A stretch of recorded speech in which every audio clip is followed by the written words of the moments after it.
যুক্তরাষ্ট্রের ওয়াশিংটন ডিসির Ronald Reagan national এয়ারপোর্টের কাছে বুধবার ২৯ জানুয়ারি রাতে একটি বিমান বিধ্বস্ত হয়েছে। ফলে বিমানবন্দরে সব উড্ডয়ন ও অবতরণ সাময়িকভাবে স্থগিত করা হয়েছে। বৃহস্পতিবার ৩০ জানুয়ারি পৃথক প্রতিবেদনে এ খবর দিয়েছে আরব নিউজ ও রয়টার্স। রয়টার্স বলছে, আমেরিকান এয়ারলাইন্সের একটি আঞ্চলিক যাত্রীবাহী বিমানের সঙ্গে বুধবার রাতে মার্কিন সেনাবাহিনীর ব্ল্যাক হক হেলিকপ্টারের মধ্য আকাশে সংঘর্ষ হয়েছে বলে কর্মকর্তারা জানিয়েছেন। বিমান বিধ্বস্তের ঘটনার পরপরই উদ্ধার তৎপরতা শুরু হয়।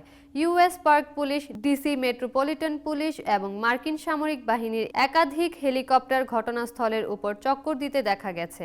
DC fire and emergency service সামাজিক মাধ্যম প্ল্যাটফর্ম এক্সে জানিয়েছে, তাদের ফায়ারবোট ঘটনাস্থলে পৌঁছেছে এবং উদ্ধার অভিযান চলছে। ওয়াশিংটন ডিসি পুলিশ জানিয়েছে, পোটোমাক নদীতে বিমান দুর্ঘটনার পর একাধিক সংস্থা যৌথভাবে তল্লাশি ও উদ্ধার অভিযান পরিচালনা করছে। কেনেডি সেন্টারের কাছের পর্যবেক্ষণ ক্যামেরার ভিডিওতে দুটি আলোর বিন্দু একত্রিত হয়ে একটি অগ্নিগোলক তৈরি করতে দেখা গেছে, যা বিমান বিধ্বস্তের ইঙ্গিত দেয়।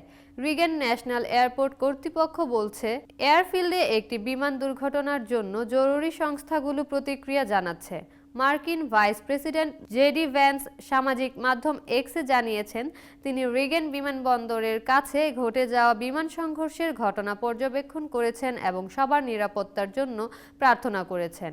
ইউএস ফেডারেল এভিয়েশন অ্যাডমিনিস্ট্রেশন জানিয়েছে, একটি আঞ্চলিক বিমান রিগানের কাছে যাওয়ার সময় একটি ব্ল্যাক হক হেলিকপ্টারের সঙ্গে মাঝ আকাশে সংঘর্ষ হয়।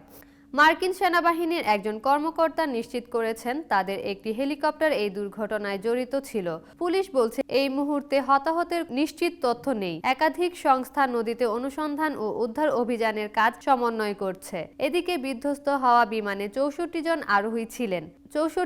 আরোহী ছিলেন বলে জানিয়েছে মার্কিন সংবাদ মাধ্যম সিবিএস নিউজ। সংবাদ মাধ্যমটি বলছে, আমেরিকান এয়ারলাইন্সের যে বিমানটি ওয়াশিংটনের রিগান ন্যাশনাল এয়ারপোর্টের কাছে বিধ্বস্ত হয়েছে তাতে ৬০ জন যাত্রী এবং ৪ জন ক্রু সদস্য রয়েছেন।